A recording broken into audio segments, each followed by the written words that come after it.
오늘 은혜 받을 말씀은 로마서 15장 1절부터 13절 말씀입니다. 저와 여러분들이 한 절씩 교독하겠습니다. 믿음이 강한 우리는 마땅히 믿음이 약한 자의 약점을 담당하고 자기를 기쁘게 하지 아니할 것이라.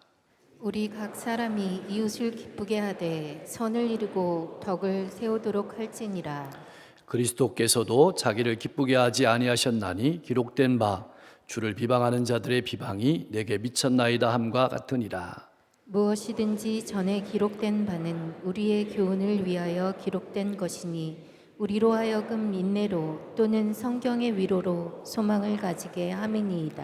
이제 인내와 위로의 하나님이 너희로 그리스도 예수를 본받아 서로 뜻이 같게 하여 주사 한 사람과 한 입으로 한 곧 우리 주 예수 그리스도의 아버지께 영광을 돌리게 하려 하노라.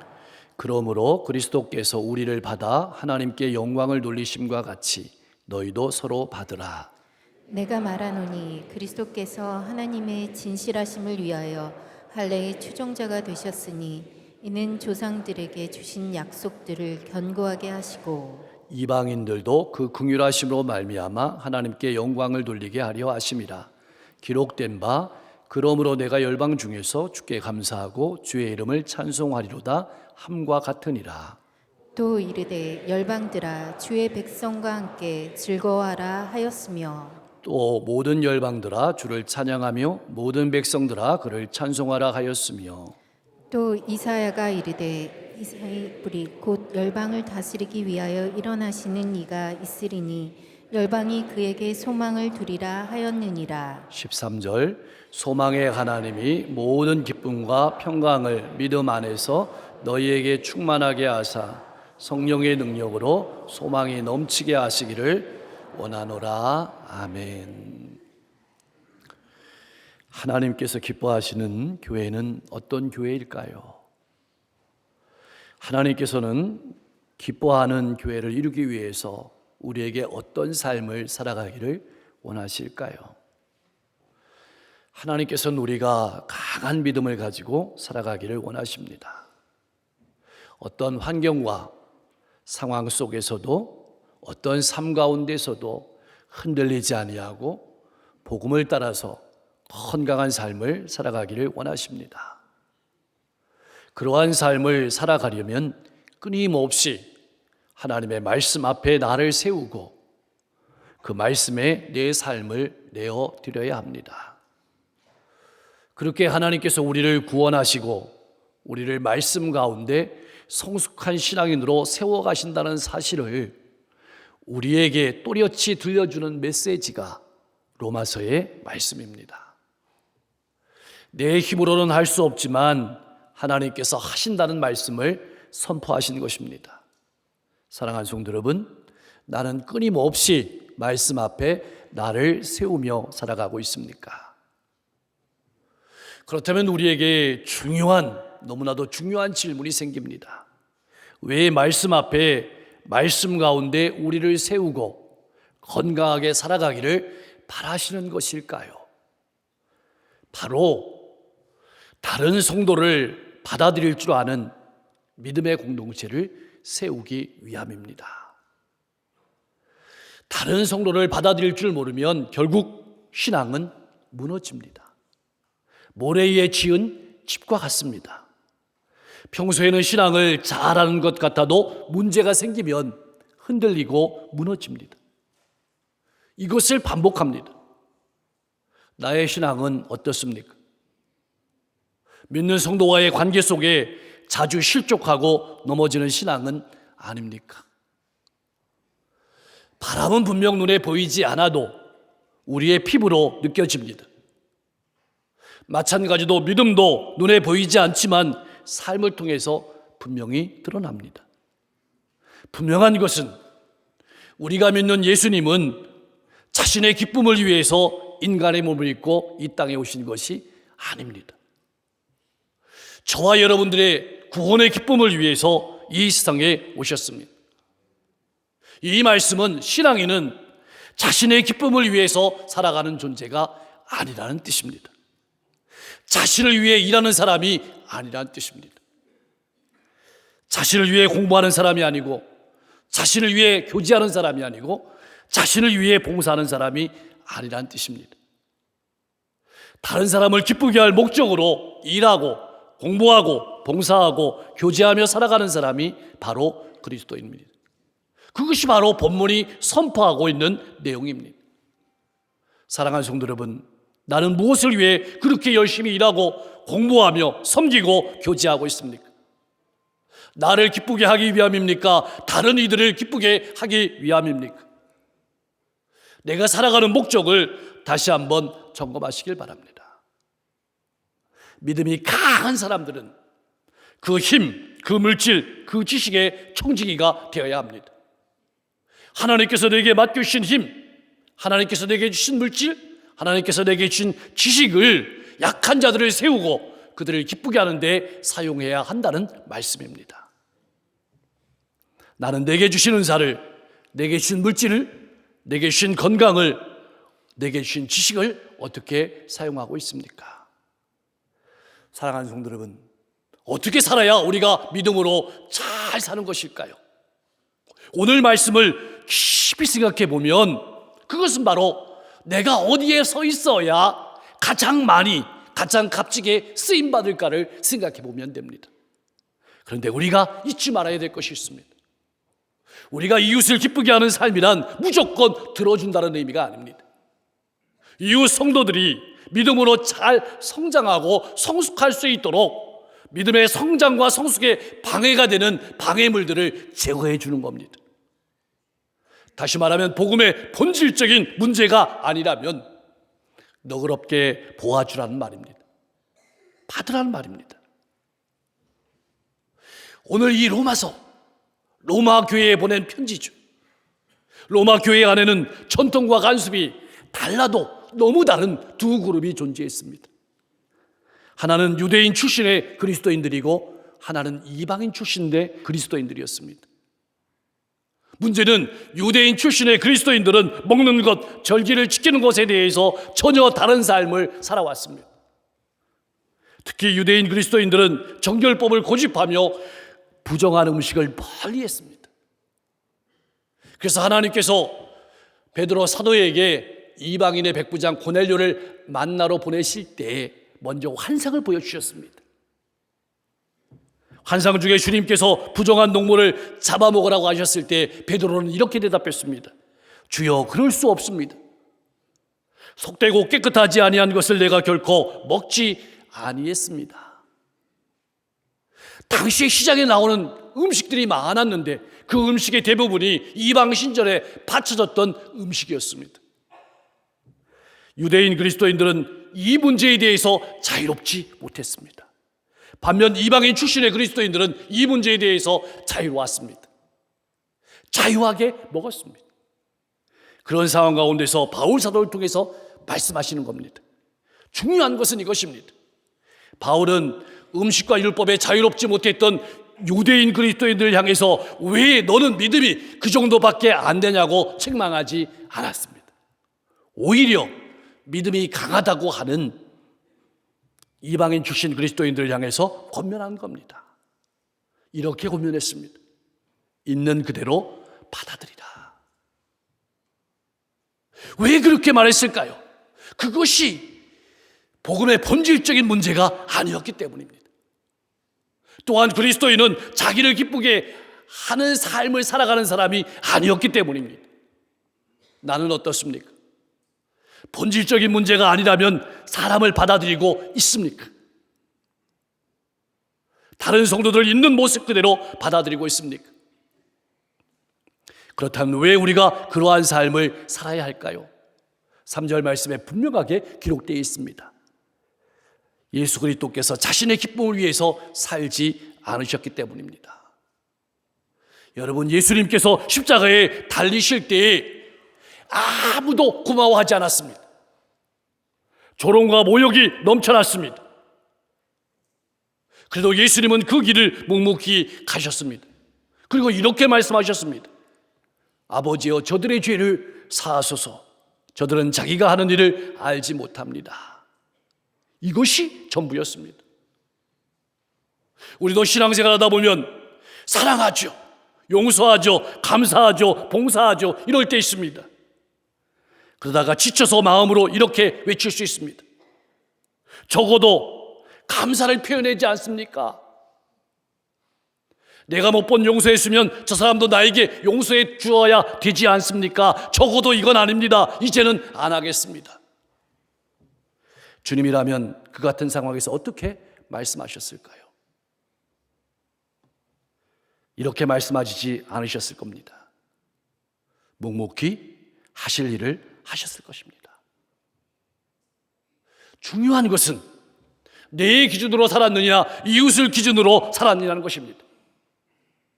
이웃을 기준으로 살았다면 내 자존심, 내 기분 전혀 상관하지 않았을 것입니다.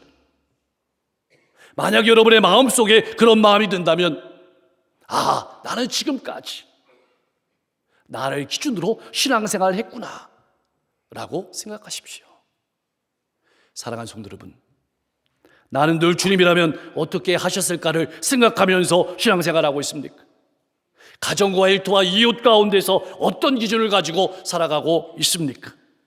주님을 생각하며 주님의 이름으로 살아갈 수 있기를 간절히 축원합니다. 특별히 로마서 말씀을 통해서 우리에게 무엇을 말씀하고 싶으신 것일까요? 하나님과 화평을 이루고 나아가서 성도들과 화평을 이루고 그 다음에 세상 사람들이 그 화평 가운데로 들어오게 하는 것이 하나님의 뜻이었습니다. 이 목적을 위해서 우리를 부르시는 것입니다. 복음을 전하는 일과 복음을 살아내는 일 가운데는 반드시 예수 그리스도께서 보여주신 십자가의 인내가 필요합니다. 말씀을 통해 주시는 하나님의 위로가 필요합니다. 깊이 생각해 보면 말씀을 통해 주시는 하나님의 위로가 없다면 우리는 인내할 수 없고 성숙한 그리스도인과 건강한 교회가 될 수 없음을 말하는 것입니다. 나는 말씀 앞에 나를 세우며 하나님이 주시는 위로와 하나님이 주시는 인내로 살아가고 있습니까? 사랑하는 성도 여러분, 성경이 믿음의 선배를 기록한 이유는 무엇일까요? 그들이 우리와 다르다는 것을 표현하기 위해서 기록했을까요? 그들은 특별한 사람이라고 기록했을까요? 그들을 바라보며 감탄하라고, 그들을 부러워하라고 기록했을까요? 아닙니다. 그들도 우리와 똑같이 넘어지는 사람입니다. 똑같이 감정의 사람입니다. 믿음의 선배들을 기록한 것은 우리를 바로 세우기 위함입니다. 믿음으로 성장하고 믿음으로 성숙하라고 기록한 것입니다. 성경이 우리에게 주고 싶어하는 것은 소망이라는 힘입니다. 이 말씀을 우리의 삶 가운데 적용하면 이런 뜻입니다. 우리가 말씀대로 살았더니 곧바로 열매가 맺어지는 것은 아니라는 것입니다. 그랬다면 말씀대로 살아가지 않을 그리스도인들은 한 사람도 없을 것입니다. 아마 이렇게 표현할 수 있을 것입니다. 11조 했더니 다음 달에 월급이 2배나 오르고 11조 안 하는 성도가 없을 겁니다. 성경을 일독했더니 자녀가 시험에 합격하고 성경 안 읽는 성도가 없을 것입니다. 교회에서 열심히 봉사했더니 아파트에 당첨되고, 이 말씀은 이런 것이 아니라는 것입니다. 그렇다면 누가 신앙에 힘쓰지 않겠습니까? 그렇게 되면 서로 교회에 오고 싶어 난리를 칠 것입니다. 상처받더라도 봉사할 것입니다. 인내할 것입니다. 그런데 그런 일은 거의 일어나지 않는다는 뜻입니다. 그래서 우리 신앙생활에 인내가 필요하고 위로가 필요한 것입니다. 신앙의 길을 걸어가려면 인내가 필요하다는 뜻입니다. 인내를 하려면 하나님의 위로가 필요하다는 뜻입니다. 그래서 믿음의 선배들을 통해서 우리에게 소망을 주시는 것입니다. 인내하며 살아가라. 하나님을 바라보고 건강하게 살아가고 이웃 성도들과 화평을 이루며 살아가는 것은 예수님께서 지신 십자가만큼이나 인내가 필요하고 위로가 필요하다고 말씀하시는 것입니다. 당연히 그리스도인의 삶 가운데 가장 중요한 일은 예수 그리스도를 본받는 일입니다. 그러나 그거의 끝은 아닙니다. 그렇게 예수 그리스도를 본받는 삶을 따라가는 삶을 살아가면 성도가 마음이 하나가 됩니다. 일치된 생각을 가지게 됩니다. 한 입이 됩니다. 한 마음이 됩니다. 기쁨과 즐거움으로 하나님을 찬송하게 됩니다. 속회원들 간에, 선제원들 간에, 더 나아가서 온 인류가 하나가 되어서 하나님을 일치된 마음으로 찬양하게 되는 것입니다. 이것이 궁극적인 목적입니다. 이것이 하나님의 뜻입니다. 이 하나님의 뜻을 바라보고 다른 성도의 부족한 부분을 감싸주십시오.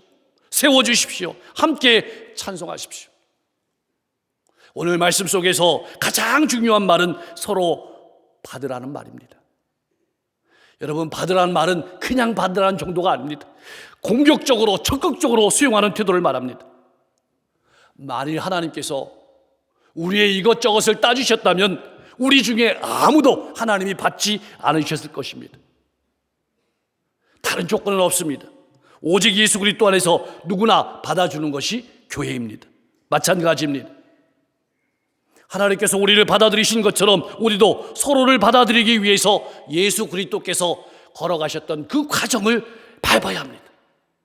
낮아지고 고통 속에서 아파하고 인내하고 서로 섬기면서 소망의 위로를 바라보아야 합니다. 그래서 신앙은 십자가에서 예수와 함께 죽고 예수와 함께 사는 것입니다. 나는 낮아지고 고통 속에서 인내하고 섬기면서 주님께서 알아주실 것을 바라보며 믿음의 삶을 살아가고 있습니까? 우리는 늘 입버릇처럼 이렇게 얘기합니다. 하나님께 영광을 돌린다. 하나님께 영광을 돌린다. 무엇이 하나님께 영광이 되는 것일까요? 여러분은 어떻게 정의를 내리며 살아가고 있습니까? 오늘 본문 말씀을 통해 보면 유대인 그리스도인들과 이방인 그리스도인들이 한 마음이 되어서 하나님을 찬송하는 것이 하나님께 영광이 된다는 말입니다. 예수 그리스도께서 우리를 받아들이신 것처럼 우리도 다른 성도들을 받아들이는 것이 하나님께 영광을 올려드리는 것입니다. 이것은 낮아지고 고통 속에서 인내하며 서로 섬기면서 소망을 바라보아야 가능합니다. 나는 받아들이려고 하는데 상대방이 거부합니다. 그럴 때 실망하지 않고 묵묵히 인내하면서 기다릴 수 있어야 합니다. 그 가운데 하늘나라가 보이는 것입니다. 사랑하는 성도 여러분, 우리가 믿음의 길을 걸어갈 때에는 낙심할 일이, 마음이 무너질 일이 수두룩합니다.